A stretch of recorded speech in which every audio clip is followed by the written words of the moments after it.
지난 주 중에 한미 정상회담이 있었습니다.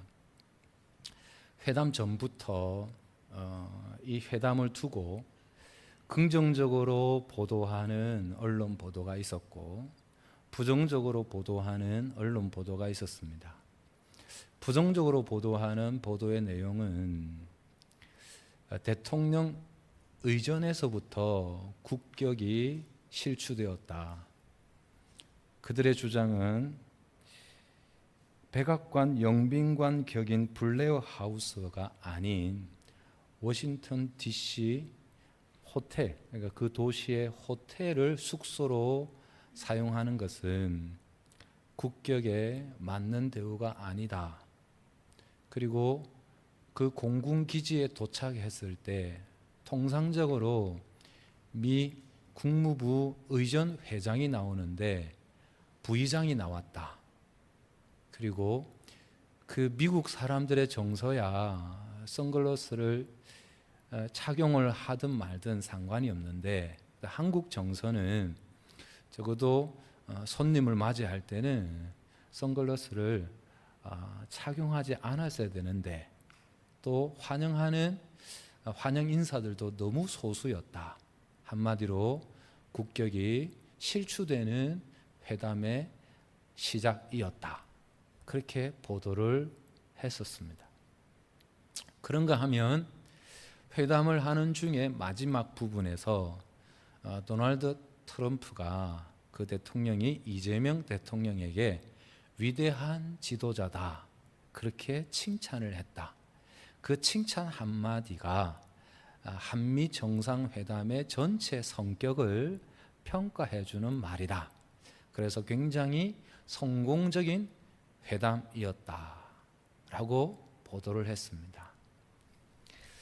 연합뉴스 보도에 의하면 한미 정상회담 결과를 두고 이 회담이 성공적이었느냐 아니면 실패였느냐 설문을 했습니다. 설문을 했는데 이것은 참 마음이 아픈 것이 이념 성향에 따라서 이미 답은 정해져 있습니다. 진보층에서 대답을 하기를 긍정평가가 무려 87.8%가 나왔습니다. 성공적이었다는 거죠. 그러나 보수층에서의 대답은 부정평가가 66.4%였습니다. 여러분, 이념의 갈등이 오늘날처럼 극심했던 적이 없었다고 말할 정도로 진보와 보수의 갈등이 점점 심해지고 있습니다. 우리 사회의 오랜 고질병인 지역 갈등은 이제 그렇게 심각한 문제가 되지 못할 정도로 이 이념의 갈등은 굉장히 심각한 문제로 대두되고 있습니다. 그래서 이 이념 갈등이 우리 사회를 흔들고 있다. 그 표현을 지나서 오히려 이 이념 갈등이 우리 사회를 병들게 하고 있다라고 말을 해도 과언이 아닐 겁니다. 이념 때문에 나와 생각이 다른 누군가를 일방적으로 대화도 없이 무조건 비판하고 정죄합니다. 그리고 그들을 손가락질하고 심지어 결코 입에 담을 수 없는 표현들을 막 쏟아냅니다. 나와 정치적 색깔이 성향이 다르다는 이유로 그렇게 막말을 쏟아내죠. 여러분, 이처럼 우리 사회는 이미 이 이념으로 병든 사회가 되었습니다. 이렇게 이념으로 병든 사회 속에 살아가는 저와 여러분들은 그럼 어떤 마음을 가지고 어떤 모습으로 삶을 살아가야 할까요? 하나님께서 저와 여러분들을 부르실 때 택하신 족속, 왕같은 제사장, 거룩한 나라, 하나님의 소유된 백성이라고 우리들을 부르시면서 택하셨어요. 따라서 저와 여러분들은 이 땅의 삶을 살아가면서 사회 갈등을 해결하기 위해서 더 나아가 하나님의 나라를 보여주기 위해서 갈등하는 사회를 봉합하고 하나로 묶는 일들을 감당하며 살아가야 한다는 거지요. 그게 하나님께서 우리를 부르신 목적 가운데 하나라는 것입니다.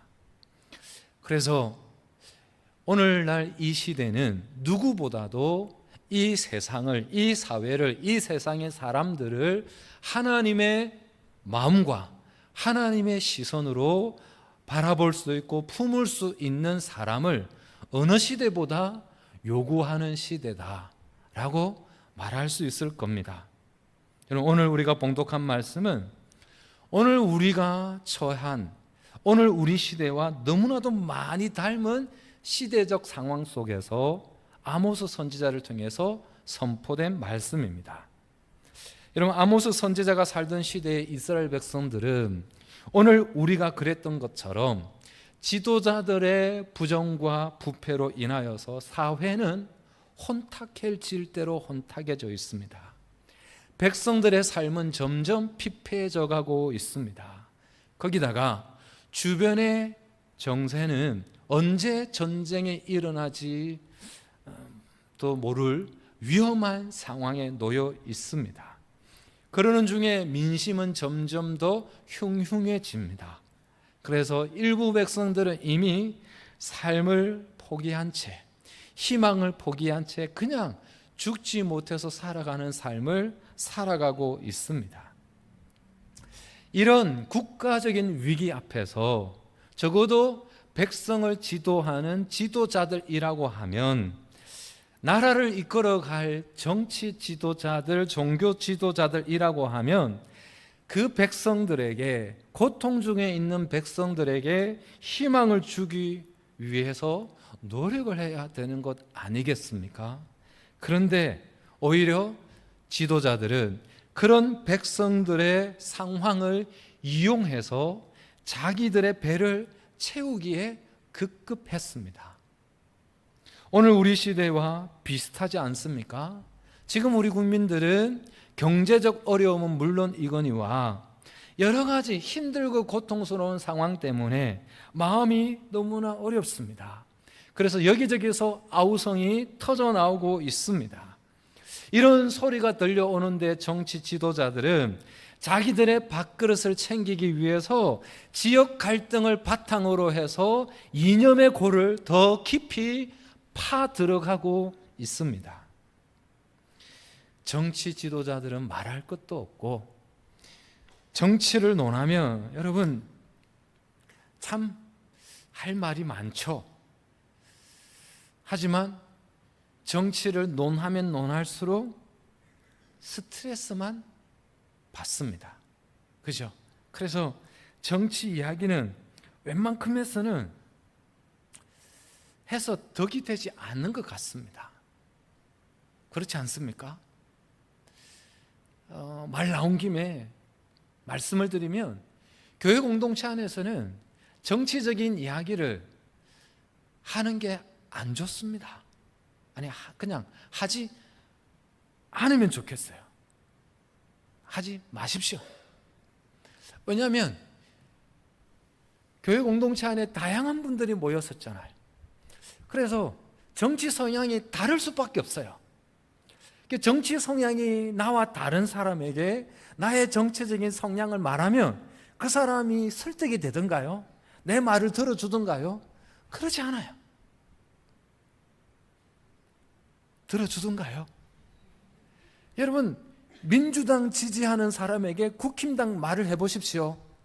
말 안 듣습니다. 반대로 국힘당 지지하는 사람에게 민주당 말해보십시오. 말 안 듣습니다. 별일 없으면 싸움 납니다. 그러니까 여러분, 교회 안에 다양한 정치 성향들을 가지고 있잖아요. 그러니까 괜히 말을 해서 마음 불편할 수 있으니까 말하지 마십시오. 그래서 오늘 이 시간 이후에 우리 진영대성 교회 안에서는 하나의 원칙을 정했으면 좋겠어요. 만약 교회 안에서 정치적인 발언을 한다, 그럼 그분은 전 교인에게 루아 카페에서 판매하는 제일 비싼 음료를 다 돌려셔야 돼요. 그게 벌칙입니다. 정하고 싶으면 전 교인에게 음료를 다 돌리고 하십시오. 그 말은 돈 내고 하라는 말이 아니고 하지 말라는 말입니다. 그죠? 우리는 상식이 있어서 충분히 참을 수 있죠. 하여간 정치 이야기만 하면 이렇게 흥분이 됩니다. 그래서 여러분, 누군가가 여러분들에게 당신은 무슨 당이냐? 그렇게 물으면 여러분 뭐라고 대답하면 좋을까요? 그렇죠, 우리는 예수당. 아니면 할 말이 없으면 교회당. 그렇게 말씀하시면 됩니다. 부부간에도 정치적 논쟁은 싸움이 납니다. 그러니까 안 하는 게 좋습니다. 정치 지도자들은 그렇다 치더라도 그래도 종교 지도자들은 어려우면 어려울수록 백성들을 위로하고 백성들을 살려내기 위해서 힘을 써야 되지 않겠습니까? 그런데 너무나 안타깝게도 물론 극소수입니다만은 종교 지도자들, 지도자라고 말하기도 좀 그렇습니다만은 그들이 한쪽 진영에 편성되어서 오히려 우리 국민들의 마음을 더 갈라놓고 있는 그런 형국입니다. 여러분, 왜 이런 안타까운 상황에까지 몰린 것인지 답답하죠. 이러한 답답하고 안타까운 상황이 오늘 우리가 살아가는 시대인 것만이 아니라 오늘 본문에 기록된 아모스 시대에도 있었다는 거예요. 아모스 선지자는 왜 이렇게 답답하고 안타까운 현실이 일어나게 되었을까? 그 이유를, 그 진단을 뭐라고 내리고 있는가 하면 그 가장 큰 원인이 지도자들의 교만, 지도자들의 범죄 때문이라고 지적하고 있어요. 지도자들은 백성들이 힘들어하는 그 소리에 귀 기울이지 않습니다. 바른 정치를 해달라고 하는 요구도 또 바르게 신앙으로 우리를 지도해달라고 하는 그런 요청도 무시한 채 자기들만의 만족을 위해서 살아가면서 그 어느 누구의 요청도 호소도 듣지 않고 있습니다. 심지어 선지자가 그런 잘못된 길로 가면 결국은 하나님의 진노하심으로 나라가 망한다, 그렇게 충고를 하고 있음에도 불구하고 여전히 지도자들은 돌이키지 않습니다. 오늘 본문 9절의 말씀에 지적하고 있지 않습니까? 뭐라고 말씀하고 있습니까? 함께 봉독하실까요? 시작. 그가 강한 자에게 갑자기 배망이 이르게 하시니 그 배망이 산성에 미치니라. 아멘. 아무리 강한 것처럼 보여도, 아무리 든든하다고 생각되는 산성이라고 하더라도 하나님께서 진노하셔서 하나님께서 손을 놓아버리시면 일순간에 와르르 무너지고 만다는 거예요. 그런데도 지도자들은 선지자를 통해서 외치는 하나님의 말씀을 외면했습니다. 뿐만 아니라 당시 이스라엘의 지도자들은 탐욕으로 가득했다는 것입니다. 그래서 가난한 사람들, 힘없는 사람들의 마지막 남은 것마저도 약탈해 갔습니다. 그 내용이 오늘 11절 상반절에 말씀하고 있어요. 역시 함께 봉독합니다. 시작. 너희가 힘없는 자를 밟고 그에게서 미래 부당한 세를 거두어 준즉. 아멘. 여러분, 살기 좋은 사회, 공유로운 사회, 그런 사회는 어떤 사회입니까? 힘 있는 사람들이, 더 많이 가진 사람들이 세금을 더 많이 내고, 그래서 힘없고 가난한 사람들이 좀 더 살기 좋은 세상, 사회, 그게 공유로운 사회, 살기 좋은 세상 아니겠습니까? 그런데 오히려 가난하고 힘없는 사람들의 것을 세금의 명목으로 더 많이 착취하는 거예요. 힘없는 사람들이 점점점 더 살기 힘들어지는 세상이 되고 말았습니다. 당시의 타락상이 얼마나 심했는지 당시의 시대적 상황을 표현하는 한 구절의 말씀이 있는데요, 오늘 본문 앞장 4장 1절의 말씀입니다. 함께 봉독합니다. 시작. 사마리아의 산에 있는 바산의 암소들아, 이 말을 들으라. 너희는 힘없는 자를 학대하며 가난한 자를 압제하여 가장에게 이르기를 술을 가져다가 우리로 마시게 하라 하는도다.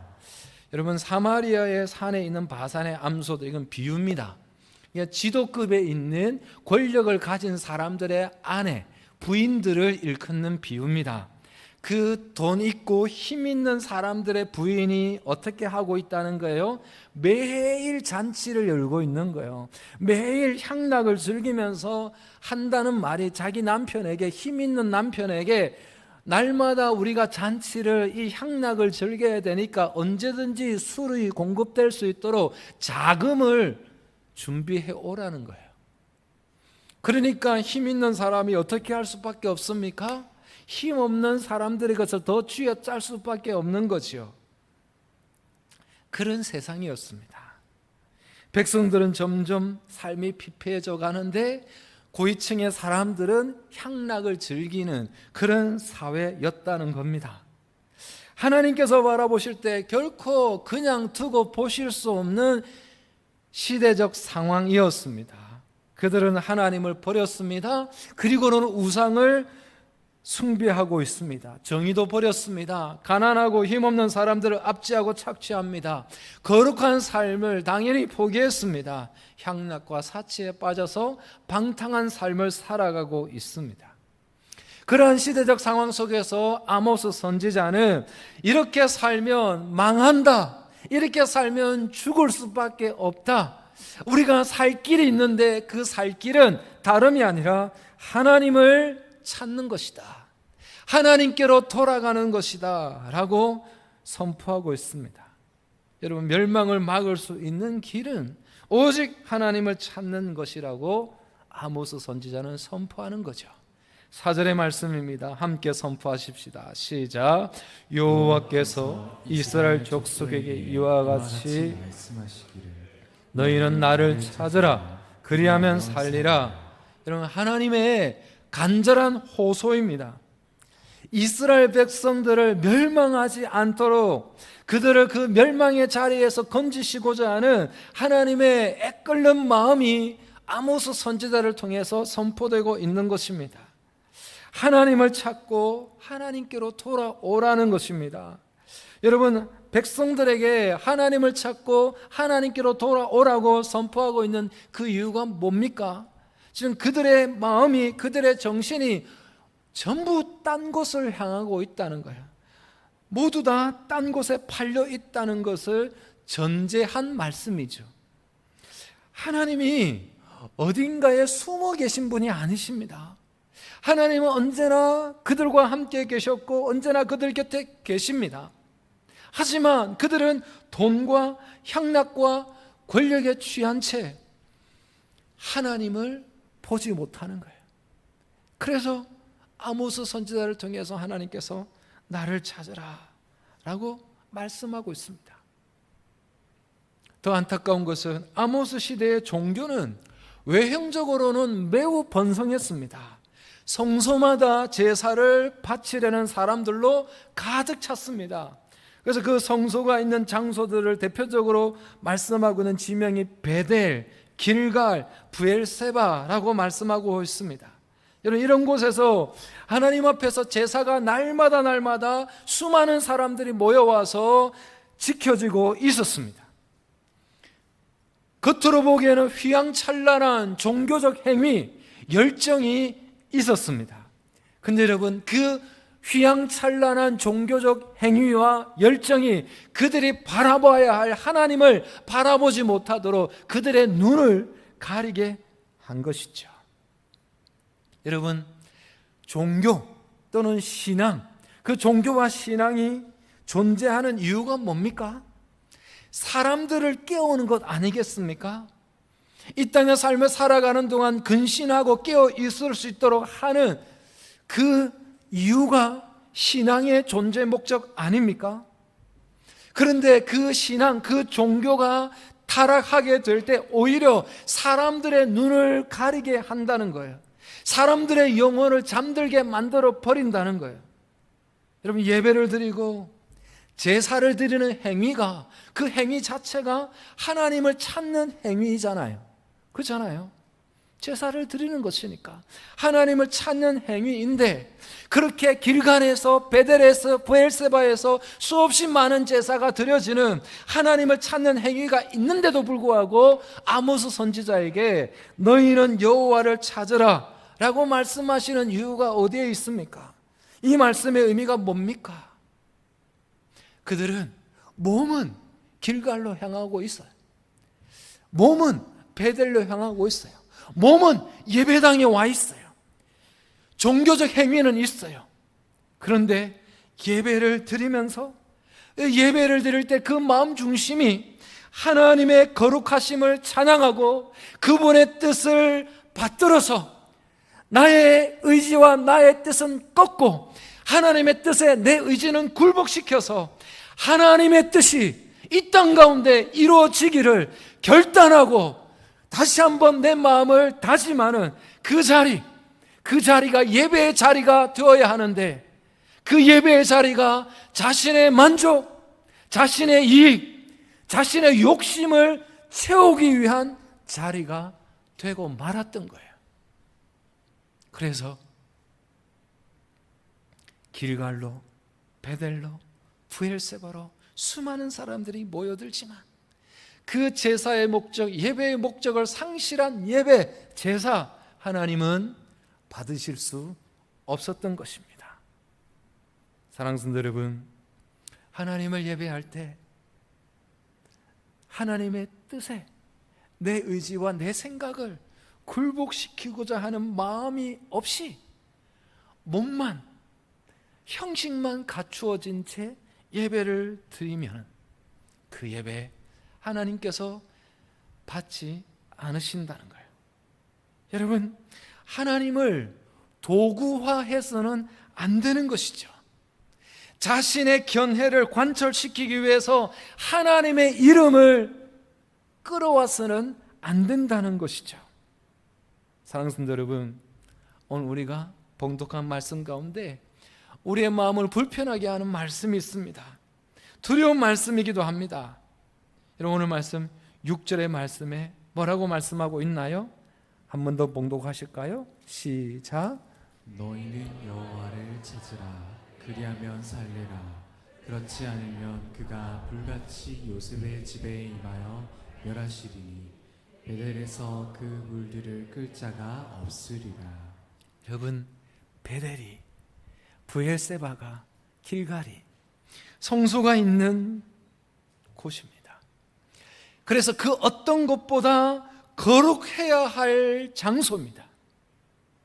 그 어떤 곳보다 하나님의 이름이 높임을 받으셔야 되는 장소입니다. 그 어떤 곳보다 상한 영혼들이 치유받고 상한 영혼들이 돌아오게 하는 장소가 그곳이 되어야 합니다. 그런데 그 거룩해야 할 장소가 심판의 장소가 될 수 있다고 말씀하고 있습니다. 사랑하는 성도 여러분, 우리가 주님의 이름으로 모였습니다. 주님의 이름을 찬양하고 있습니다. 그런데 우리가 그렇게 모여서 찬양하고 주님의 이름으로 모였지만 우리의 마음 가운데도 여전히 이 예배를 드리는 우리 마음 중심에 나의 만족과 나의 이익만을 생각하고 있다면, 그 모임이라면, 그 장소라면 어쩌면 하나님께서 베델을 진노의 불로 진노를 하셨던 것처럼 어쩌면 우리도 그 대상이 될 수도 있다는 두려운 말씀이죠. 가장 거룩해야 할 그 장소가 심판의 장소가 되고 있는 이유를 이어서 오늘 7절의 말씀에 뭐라고 말씀하고 있습니까? 한 번 더 봉독합니다. 시작. 정의를 쓴 쑥으로 바꾸며 공의를 땅에 던지는 자들아. 하나님께서, 하나님이 거룩하고 또 하나님의 임재가 있는 그 성소를 치시겠다고까지 말씀하신 이유는 다름이 아니라 힘이 있다고 불의에 가담해서 힘없는 사람들을 착취하고, 정의는 내다 버린 그 사람들 때문에 그렇게 사람들을 힘들게 하고 어렵게 하는 그 사람들이 그렇게 해서 가진 그 재물을 가지고 나오는 제사, 하나님께서 그 제사는 역겹다는 것입니다. 그래서 하나님께서 진노하시는 거죠. 그러면 이제 어떻게 해야 하는가? 앞서 말씀을 들었듯이, 그리고 오늘 본문의 말씀에서 4절에서 6절에서 8절에서 반복적으로 말씀하시는 내용이 뭡니까?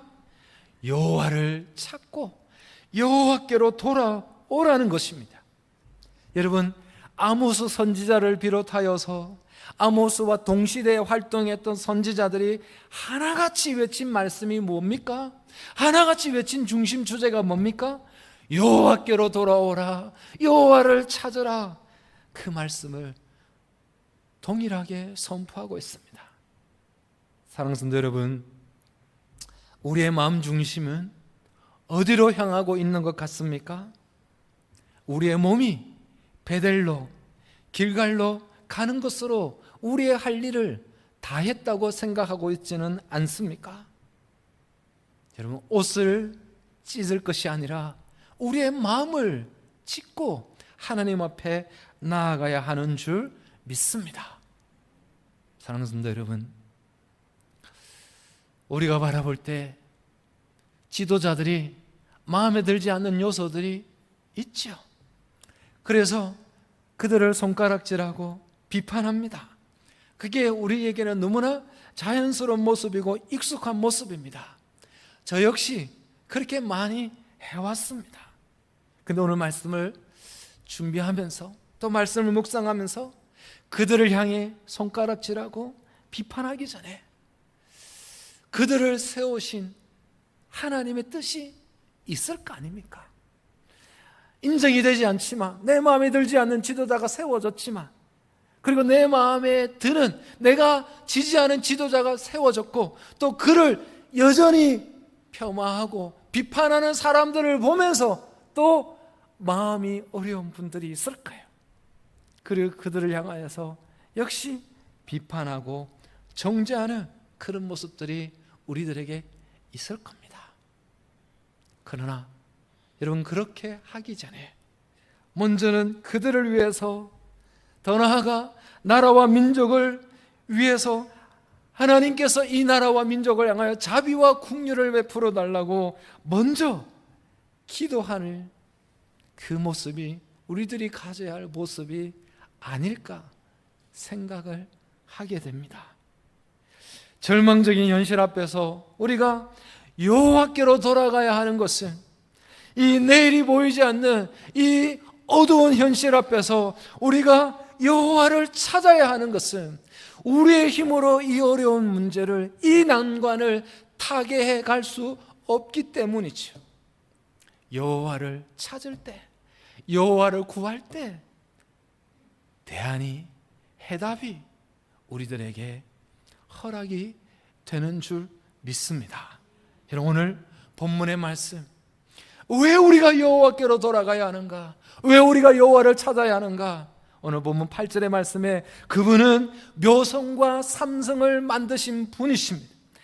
어두운 그늘을 여명으로 바꾸시는 분이십니다.